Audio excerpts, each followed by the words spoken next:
start off with our last part of this unit one, um, continuity. Now, the gimmick with this section is that we're going to go ahead and learn what qualifies a function to be continuous, right? Now we know some, or we should recall some classic ideas where, dividing by 0, that's going to go ahead and be discontinuous. Not all the time, but piecewise functions um, can also be discontinuous as well, but it's not a guarantee. Here it's just a maybe. Another discontinuity that we can go over is taking a negative value inside a square root. We know that you can't do that, and that would be discontinuous. So there's things like that. So we know more or less about these rules for these functions on what we can do with them to make them a valid entry or not. Now, we're going to go ahead and discuss them from their limit definition. So there are three conditions for continuity at x is equal to some numeric value a. One, f of a is defined. That is that the function has a y value at x is equal to a. Next is that the limit as x goes to a exists for that function. And again, just reiterating, the limit means that from the left and from the right, they do match up. Now, you don't always have to check this second condition, because sometimes, if you're dealing with like a classic polynomial where really it's not known to be not continuous, you can go ahead and she's not doing that step. But you're gonna see that for all but one of these, we're gonna go ahead and perform that step. And then lastly, that limit as x goes to a for that function and just that function output equals. Okay? Now, polynomials and rational functions are continuous at every point in their domain. The domain is the set of x values allowed in that function. So this is heavily alluding to the square root thing I said earlier.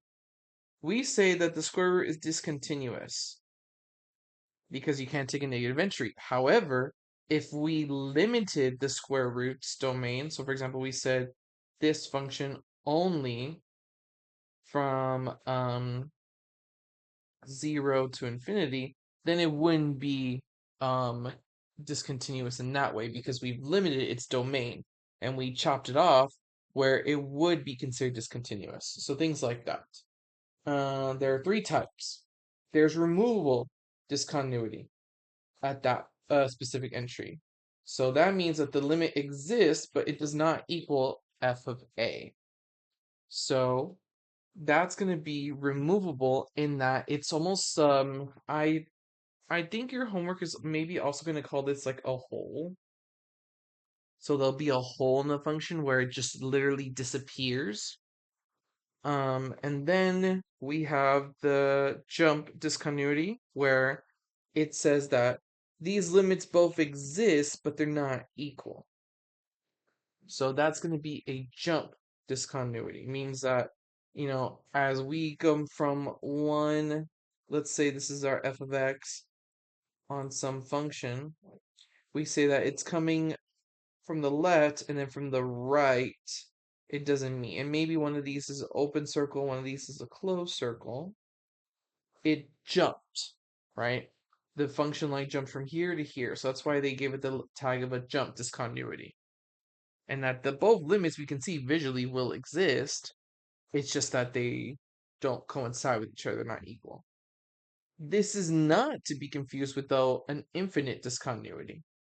So an infinite discontinuity is when that limit from the left and that limit from the right are an infinity. And now this can be, sort of jumping. It doesn't matter if they're both infinity, if one's negative and one's positive. It's just called an infinite discontinuity because they trend from each other to infinity, basically. All right.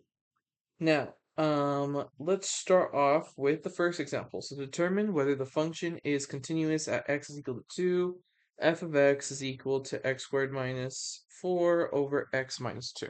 Okay? Well, let's check the first guy. So we're checking the first guy, and we're checking f of 2. And we're going to see a problem right away. 2 squared minus 4 over 2 minus 2. Well, we do indeed get 0 over 0. So right away, it breaks the rule at that first condition. We could technically just be done. Okay, it's discontinuous. Boom. But we need to practice doing all of these conditions to make sure we have a better understanding of them. So let's go ahead and do number 2. Number 2 is asking about the limit. So the limit here, as x goes towards 2, x squared minus 4 over x minus 2. Now, we already tried that substitution idea with limits, technically within 1, and we got that 0 divides by 0.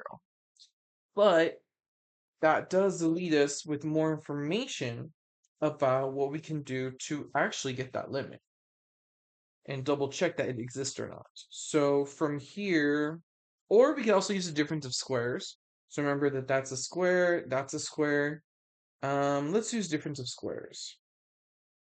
Since for you guys, you're gonna be seeing like a review video more or less after you play this video.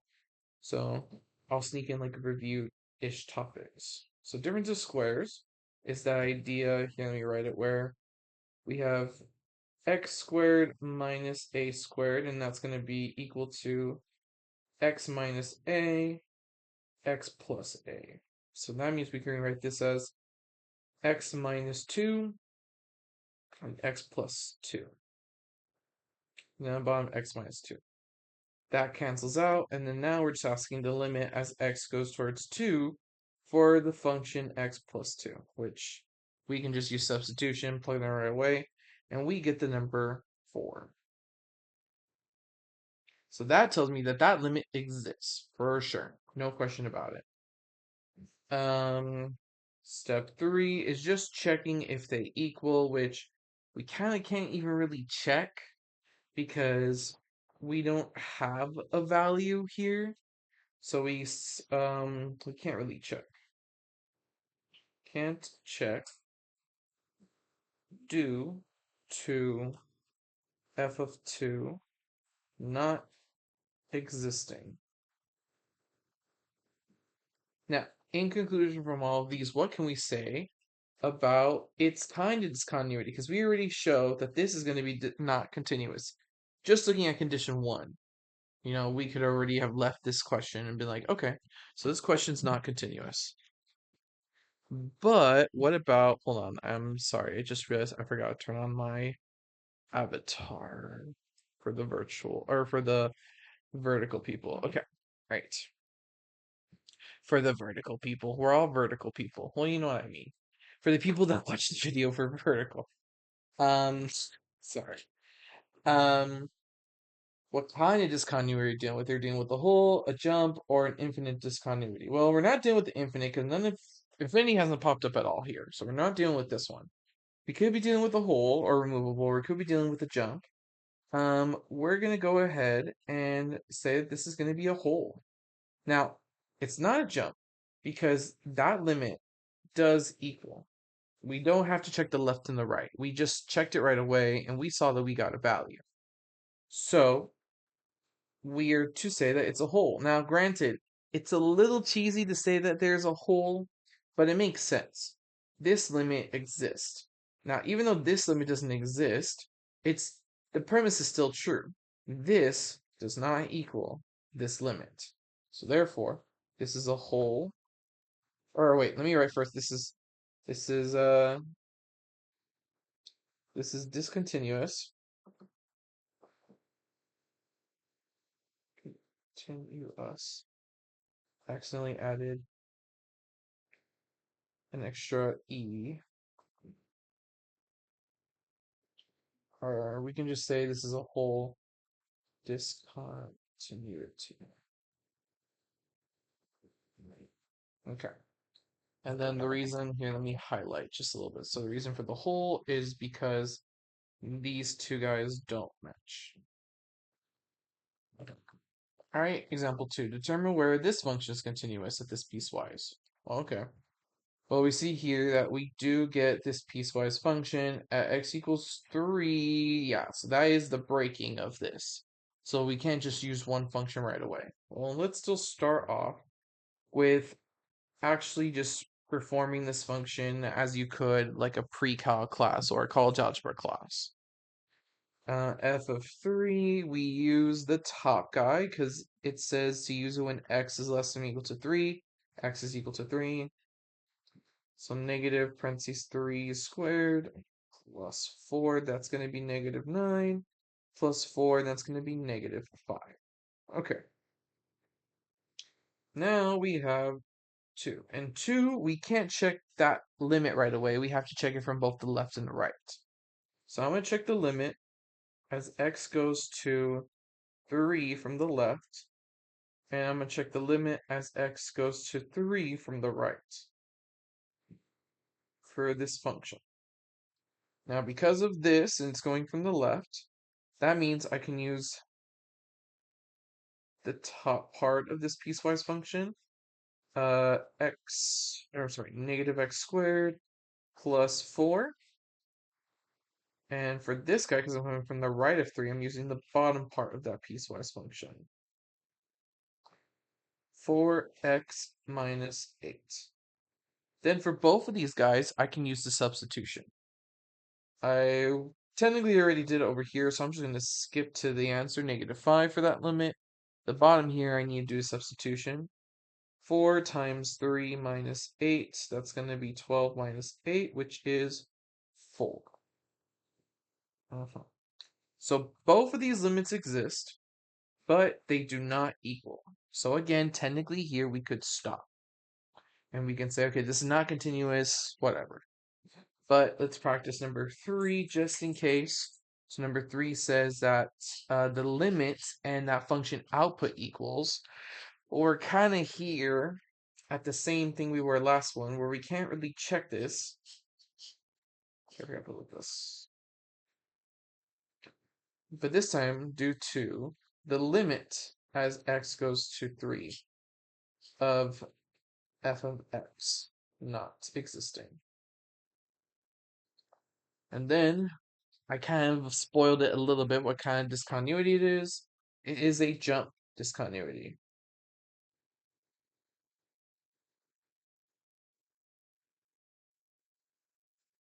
Okay. All right. I just had the urge to go, any questions? But it's an online video. If you have any questions, let me know, right? But it's a in person, right? Sorry, I'm being a nerd. Okay, let's keep going. Example 3. Determine where this function is continuous at x is equal to pi over 2. F of x is 7 times cosine of x plus cosine of x. Okay. Number 1, we have to see if this exists. F of pi over 2 exists. And it definitely does. It looks ugly, but we can do it. It's 7 times cosine of pi over 2 plus cosine of pi over 2, close. That first gets evaluated to be 0. 7 times cosine of pi over 2 plus 0. And then we kind of have a repeat where that would be pi over 2. And we're taking cosine of pi over 2 again, which is 0.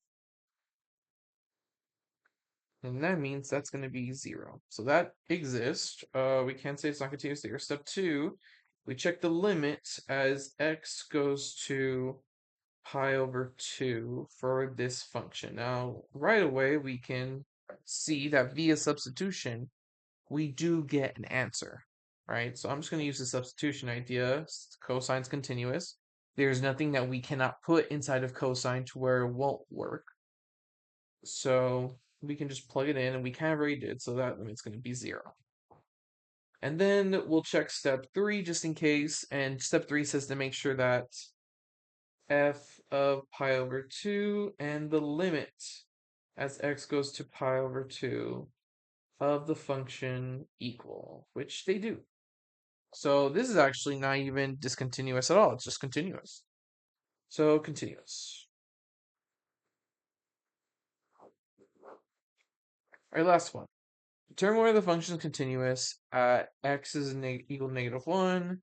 We have fx here. Okay, so this is definitely discontinuous, and I went ahead and included a little graphic over here. So let's go ahead and see what this is. Now, step one, plug it in, which I can already see what's going to happen here. We have -1 plus 2 over -1 plus 1. That's going to be 1 over 0, which doesn't count, doesn't work. It's definitely discontinuous. Um, let's go ahead and practice limits. So I'm taking the limit as x goes towards -1 for this function, x plus 2 over x plus 1. And I need to simplify this a little bit. I could use polynomial division, or I could just sort of see that I can split this up a little bit and do x plus 1 plus 1 on the top. And now become a that'll become a 1, and then plus 1 over x plus 1. Okay. Then I can use, or here, let me do this real quick. Okay, then I can use the limit loss to distribute this. So I know at the end of the day I'm getting 1 plus the limit as x goes towards -infinity of 1 over x plus 1. Then I have to remember some of my topics from the first part of this unit. Remember, when you see something like this on the bottom, let me give more detail. Remember, we have a power 1, and then it's going to be a minus a -1. They have the same thing being subtracted here. That we can use those limit. Actually, I don't know why I'm talking about them like I don't have them in front of me. We can use these infinite limit from positive integers idea here. But the gimmick is that that power is odd. So that means that it's a two-sided limit. So that means I have to split this up. And in splitting it up, I'll get 1 plus the limit as x goes towards -infinity from the left of this expression. And then 1 plus the limit as x goes towards -1 from the right of this expression, which will both produce 1 plus -infinity and then 1 plus infinity, which we know that if we were even to attempt this sort of concept, 1 isn't going to stop this from being -infinity. And same thing over here. It's not going to change this from being infinity. So we know that the limit, give me a second.